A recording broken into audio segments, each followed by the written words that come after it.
finir vos market movers, Daniel, avec le titre d'ArcelorMittal. Alors ArcelorMittal, c'est un titre qui est très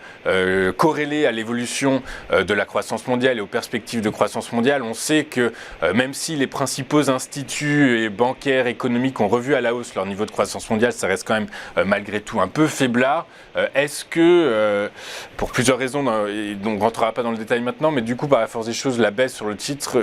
se comprend et va se poursuivre selon vous, Daniel? Alors, Arcelor, on a un graphique également ici en daily, qui a un peu plus d'un an, avec tout d'abord depuis, comme beaucoup d'actifs, le mois d'octobre dernier, maintenant, 2022, depuis octobre 2022, eh bien, on est rentré en tendance haussière, en rebondissant sur un support à 19,27 pour remonter jusqu'à 30 euros, ce qui est une progression quand même de 50% environ. Et puis, depuis le début du mois de mars, eh bien là, invalidation du schéma haussier, rupture du dernier plus bas dans la tendance haussière, donc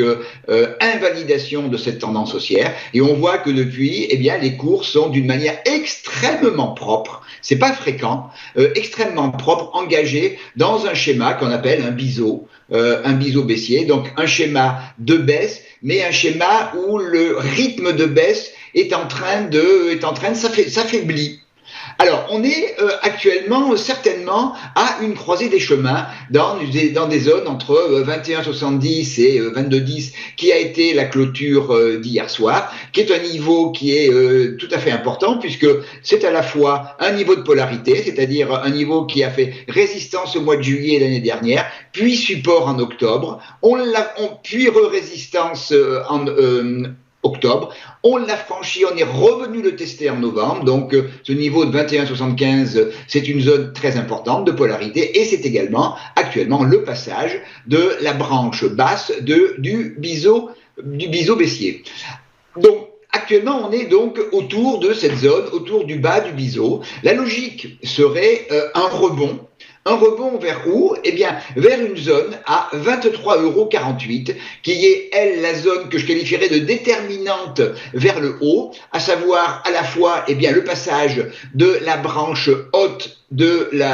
l'oblique, l'oblique haute baissière du biseau, et c'est également donc ce niveau de polarité également, niveau qui a fait support-résistance à plusieurs reprises dans le passé. Donc, on va surveiller, la possibilité du rebond dans la zone 21,50, 21,75. Une rupture de cette zone-là, eh bien, nous emmènerait vers 20,47, puis 19,27 euros, qui est l'origine du mouvement haussier que l'on est en train de consolider et que l'on a invalidé, on l'a vu il y a un instant. Si le rebond se fait dans la zone indiquée, eh bien, mon objectif est cette zone des 23,48 euros,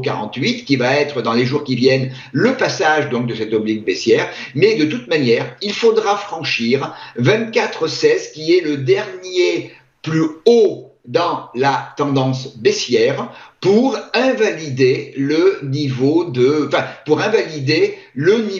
mouvement baissier dans lequel on est engagé depuis maintenant environ 6 mois. Ce niveau, dans les jours qui viennent, correspondrait également à la sortie haussière de notre biseau. Donc, et après, eh bien, les niveaux, c'est 24,19 et 26,29 euros.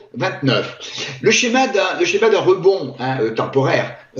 sur la zone de support que j'ai indiqué, 21,50, 21,77, puis l'échec derrière sur la branche haute du biseau est mon scénario favori aujourd'hui.